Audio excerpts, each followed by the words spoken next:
Irak soroti kedalaman skuad timnas Indonesia. Pemain keturunan siap redam perlawanan lawan. FIFA pasang badan untuk Indonesia.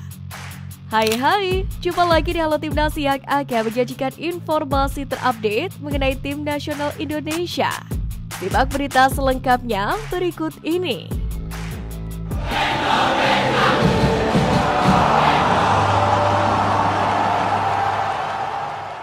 Bertandang ke kandang singa Mesopotamia dipastikan tidak akan menjadi laga yang mudah bagi skuad Garuda. Pertandingan ini dipastikan akan berlangsung ketat bagi kedua tim. Bahkan menurut media Irak Win-Win, skuad Garuda akan memberikan kejutan di lapangan, di mana tim diharapkan akan mengadopsi strategi bertahan yang seimbang, menimbulkan kesulitan bagi Irak. Dalam tulisan mereka mengulas kebiasaan Sintayong yang memakai formasi 4-3-3 untuk melawan tim yang kuat dan formasi 4-4-2 saat melawan tim selevel atau yang lebih lemah.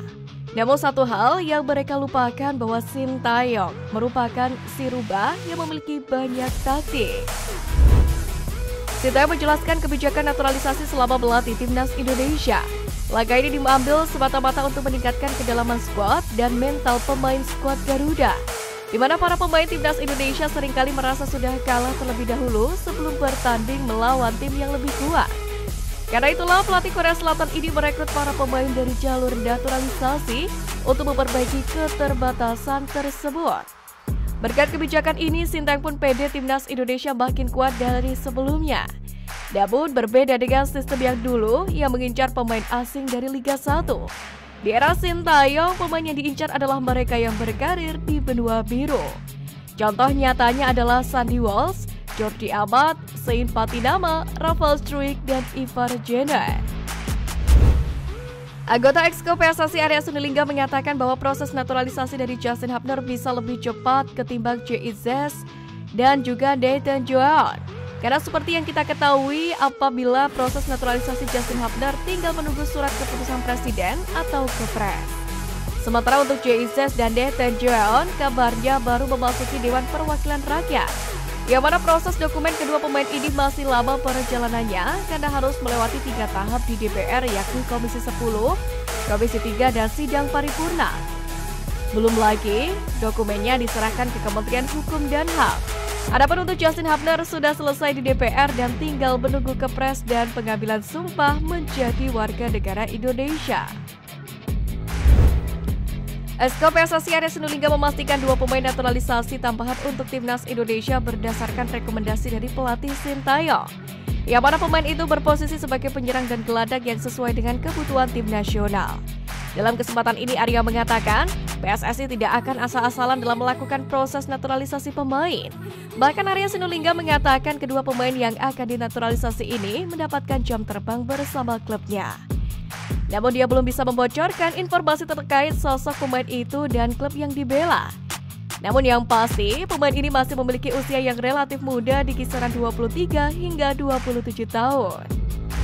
Punggawa PSIS Semarang Wahyu Prasetyo kembali dipercaya Sintayong untuk memperkuat timnas Indonesia untuk babak kedua kualifikasi Piala Dunia Zona Asia. Melihat kesempatan membela Garuda datang lagi, CEO PSIS Semarang Yoyo Sukawi pun berpesan kepada Wahyu untuk bisa mengambil ilmu sebanyak-banyaknya dan membuktikan diri bahwa ia memang layak untuk membela timnas Indonesia. Bagi Wahyu sendiri, ini menjadi pemanggilan timnas yang ketiga kalinya. Pemanggilan pertama terjadi ketika menghadapi Turkmenistan pada FIFA Matchday pada September lalu. Ia sukses mencatatkan debut dengan 71 menit bermain. Kemudian Wahyu juga masuk dalam skuad timnas Indonesia melawan Brunei Darussalam di putaran pertama kualifikasi Piala Dunia 2026 Zona Asia. Kini Wahyu kembali mendapatkan kepercayaan dari Sintayong untuk berjuang bersama dengan timnas Indonesia di putaran kedua.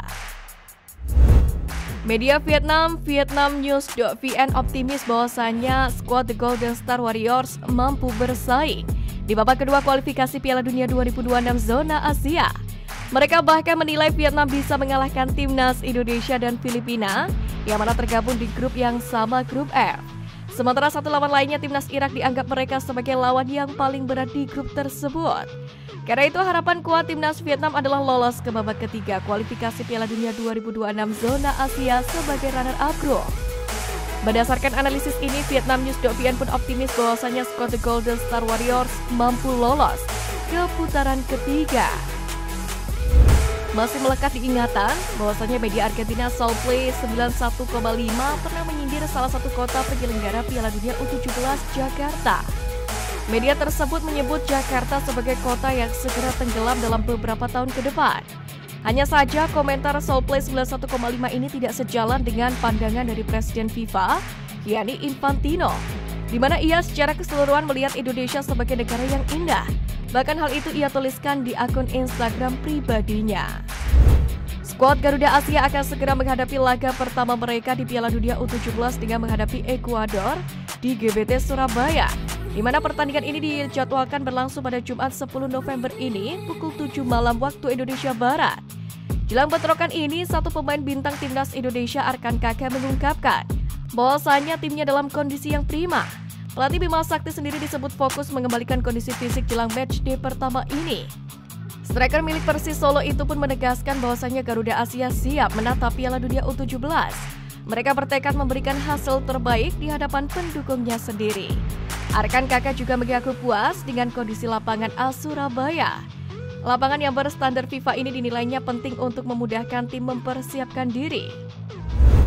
Pemain diaspora Amar Brigik mengatakan bahwasanya timnas Indonesia U17 dalam kondisi siap tempur jelang laga perdana mereka. Dalam hal ini Amar menyebut dua faktor penting yang dimiliki skuad Garuda Asia untuk bisa meredam Ekuador.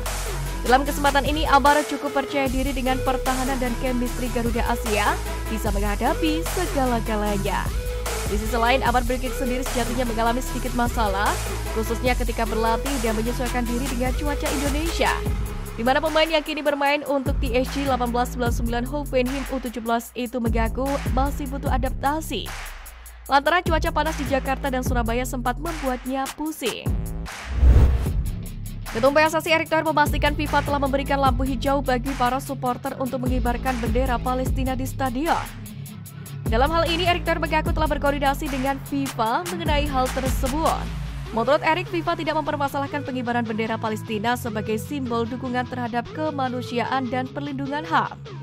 Oleh karena itulah, Erick menegaskan tidak akan ada pelanggaran dan sanksi bagi supporter. Dalam kesempatan ini, Erick Thohir juga tidak membenarkan isu yang berkembang bahwasanya Komdis PSSI menjatuhi sanksi pada Persiraja Banda Aceh akibat berkibarnya bendera Palestina.